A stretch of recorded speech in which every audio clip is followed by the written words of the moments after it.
Army chief ने बयान दिया है मौजूदा हालात के तनाजुर में, जब इंडिया पाकिस्तान पे हमला करने की बात कर रहा है, जब इंडिया जो है वो पाकिस्तान को धमकियां लगा रहा है और पाकिस्तान के बारे में कह रहे हैं कि हम आपका पानी बंद कर देंगे और आप पानी के लिए तरसेंगे, आपकी ज़मीनें बंजर हो जाएंगी। उस वक्त आर्मी चीफ आसिम मुनीर साहब ने कहा कि हमारे आबाओ अजदाद ने पाकिस्तान की तख्लीक की खातिर अनगिनत कुर्बानियाँ दी और बेमिसाल जद्दोजहद की, हम इसका दिफा करना जानते हैं। फिर आगे वो दो कौमी नज़रिया है, मुसलमान और हिंदू दो कौमें हैं, एक कौम नहीं है। हमारे आबाओ अजदाद ने पाकिस्तान की तख्लीक की खातिर अनगिनत और बेमिसाल जद्दोजहद की है। हम मुसलमान ज़िंदगी के तमाम पहलुओं में हिंदुओं से मुख्तलिफ हैं। ये बाशिर जुल्म की किताब में मैंने पढ़ा था 8वीं जमात में, 7वीं 8वीं जमात में, ये वहाँ लिखा हुआ था। ये बातें कौम को बताने की क्या ज़रूरत है? कौम को अगर आर्मी चीफ ने बताना है तो वो ये बताएं कि अगर इंडिया पानी रोक देगा तो वो जारी कैसे होगा। देखिए, आपको इंडियन आर्मी चीफ का नाम पता है?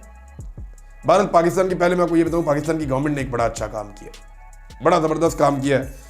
पाकिस्तान की गवर्नमेंट ने ये ऑफ़र की इंडिया को कि हम एक आज़ादाना तहकीकात करवा लेते हैं इस वाक़े की, जो वाक़या पहलगाम में हुआ है। सयाहों का जो कत्लेआम हुआ, जो उन पे गोली चली, जिसमें गैर मुल्की और इंडियन सयाह मारे गए, उसमें एक गैर जानिबदाना तहकीकात करवा लेते हैं और उसके नताइज आने दें। दूध का दूध, पानी का पानी हो जाएगा। ऐसा ही इमरान खान साहब ने भी कहा था जब उनके दौर में एक फॉल्स फ्लैग ऑपरेशन का सारा बयानिया बना था। ये बड़ा ठीक मौक़िफ़ है, बड़ी जायज़ बात है कि जनाब मुश्तरका तहकीकाती टीम बना लेते हैं, या अगर आपके पास कोई शवाहिद हैं तो वो आप पाकिस्तान के साथ शेयर करें, आलमी दुनिया के साथ शेयर करें, आलमी मीडिया के साथ शेयर करें अगर कोई शवाहिद हैं तो।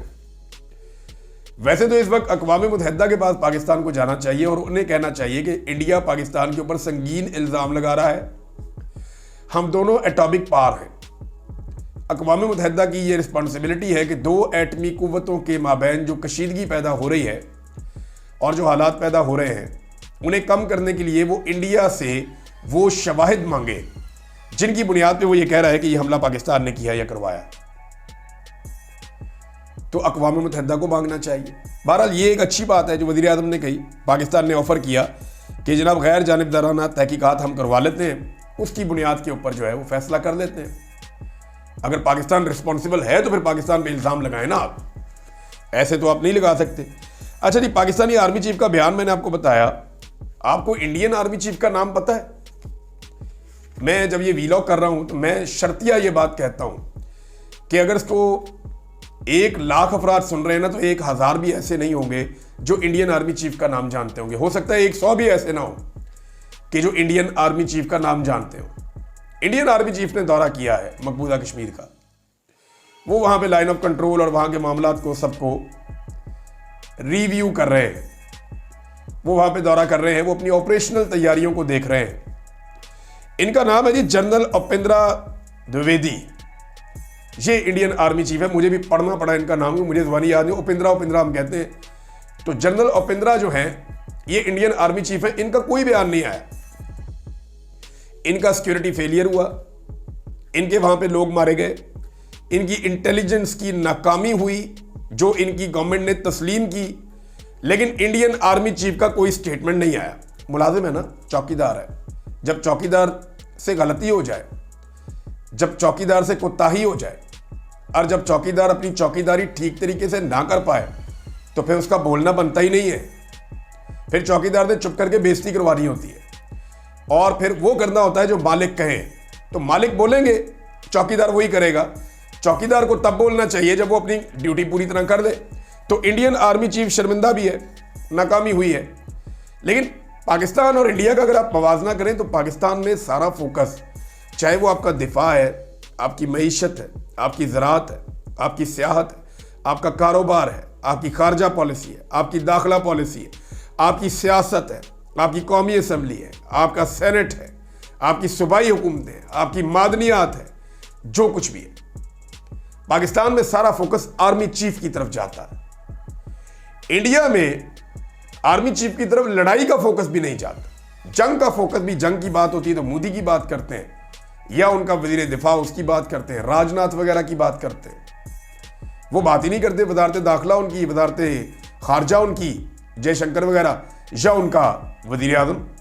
हमारे यहाँ पे जो है वो आर्मी चीफ सबसे ज्यादा मरकज निगाह बन जाते हैं। इंडियन आर्मी चीफ फौज भी हमसे कई गुना बड़ी है, हथियार भी उनके पास पाकिस्तान से ज्यादा, बजट भी बहुत बड़ा है, वो लड़ते भी रहते हैं कभी पाकिस्तान के साथ कभी चाइना के साथ।